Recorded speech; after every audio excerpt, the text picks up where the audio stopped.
ladies and gentlemen, for the words we've all been waiting for, the Grand Marshal of tonight's race from Winn-Dixie, Mr. Dennis Johns. Gentlemen, start your engines.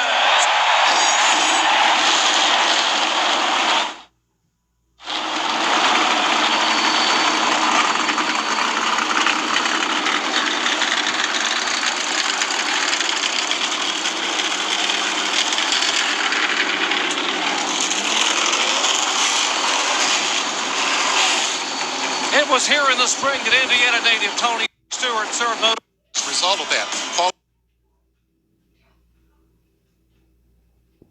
News on board camera. He starts in the 20th position. Sterling Marlin, the Coors Light on board in 10th.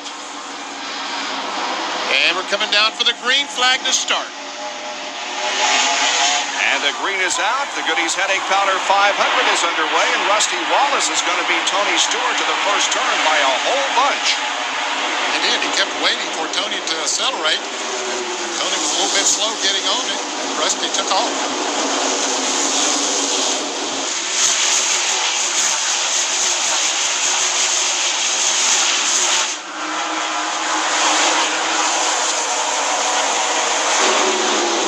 Wallace led 425 laps in the spring, trying to become the 10th driver in NASCAR Winston Cup history to win 50 events. He has 49 in his portfolio right now. Oh, contact from the car into the wall.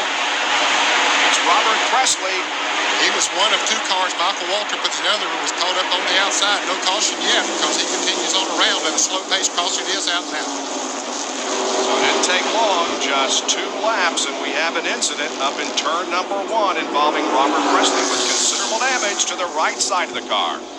That's the 77 car is Robert Presley. That's Kenny Schrader that's trying to go by on the inside, and right there we see the contact, and wow, hard contact in the wall by Presley. And he's taking the Jasper Engines transmission forward back behind. Battle back here, Kenny Irwin and Wallace's Miller is Kenny Wallace.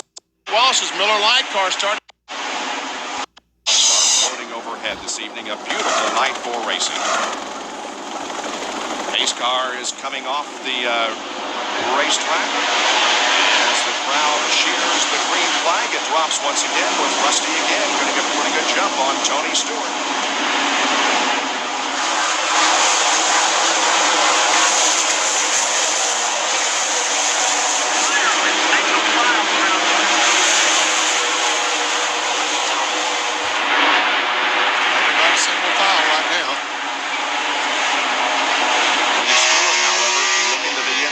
Rusty Wallace, they're coming out of 2 and down the backstretch. He falls in behind Rusty as they come down the front stretch, but Tony would like to get out into the lead. Here's a battle back here. Kenny Irwin and Sterling Marlin in a 5-car battle. That was for the 10th position. So let's put Kenny Irwin in that spot and move Sterling Marlin back to 11th. And Jeff Gordon now begins to close in on second place, Tony Stewart. So evidently Rusty Wallace's Miller Light car starting to slow down just a little bit. It's allowed Tony Stewart to come up and challenge for the lead. And now Jeff Gordon's game on this twosome. Last lap, Jeff Gordon was the fastest around the racetrack at 117.805. Rusty ran a 117.036. That fourth car in line is Kenny Wallace, and Kenny Irwin picks up another position. We're seeing some passing early here at the back of the field. Jeremy Mayfield, in fact, he's going into the pits right now. He had gone all the way to the back. He is pitted on the backstretch. John Kernan, what's going on with Jeremy? Jeremy had a bad vibration. Then he thought it had a tire going down. Left side tires look okay. We've already put on right side tires. The left side's now going on. Last attempt to back, he had a tire going down. He had a tire going down. And look how much you lose when you make a green flag pit stop. Up front, they continue to run in the same order.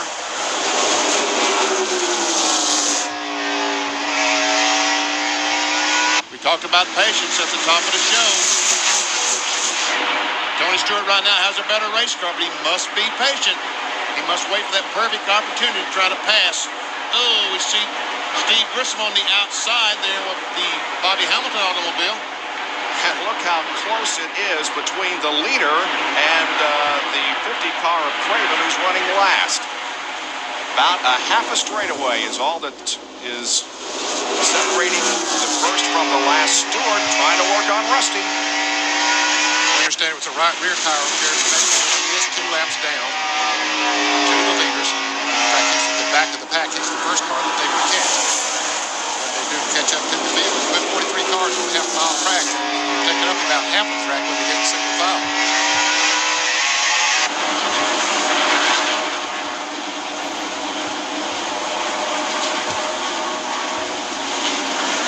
There's a 36 of Jerry Nadeau. For those of you who haven't been with us, the other programs that we've done here at Bristol, Ernie Irvin is still on the men. Jerry Nadeau is filling in. And if you are not aware of what happened earlier in the evening, place leader Dale Jarrett had a couple of crashes early on. He's 156 laps down in 40th position.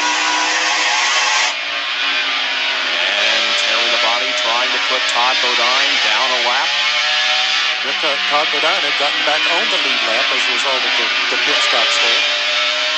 Meanwhile, right behind Terry Labonte is Dale Earnhardt in that Goodwrench Chevrolet. Down to Bill Weber. The reason Terry Labonte is out of sequence on his pit stops is because when he pitted 2 cautions ago, his car had gone from bad loose to tight. So they took 2 rounds of wedge out and made an air pressure adjustment. Terry said the car was halfway better. He pitted when no one else did because he was only going to lose 4 positions. They took another round of wedge out. The car's better, and he won in the track position battle. John? Dale Earnhardt also pitted on that same sequence as Terry Labonte, and nothing wrong with the car, just a slight air pressure adjustment, still a little bit tight in the turns, but they figured, hey, we're pitting on the backstretch, we're at a disadvantage, we need to do something to change our luck, so let's get off sequence with Martin and Jeff Gordon, those guys, and see what happens.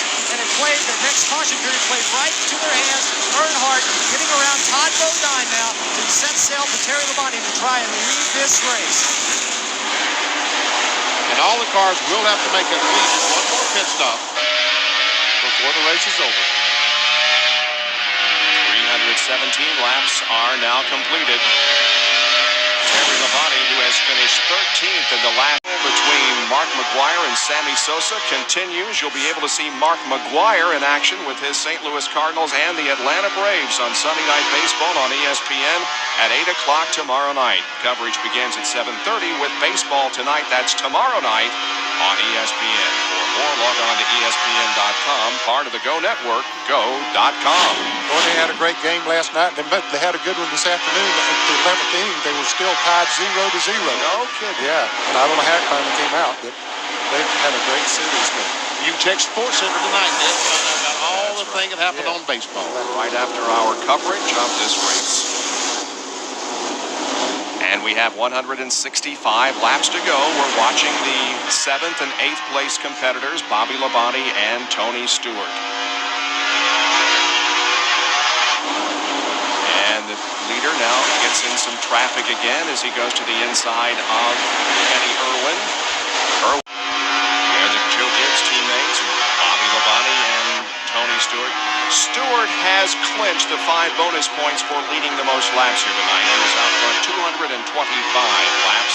No one can lead more than that now. And he looks to the inside. Meanwhile, here comes Martin up on the outside. And there goes Martin by Tony Stewart. Now he's going to try to drive up on the outside of Bobby Labonte, but Jeffrey Bodine is there. Jeffrey Bodine running in the 6th position. Oh, look at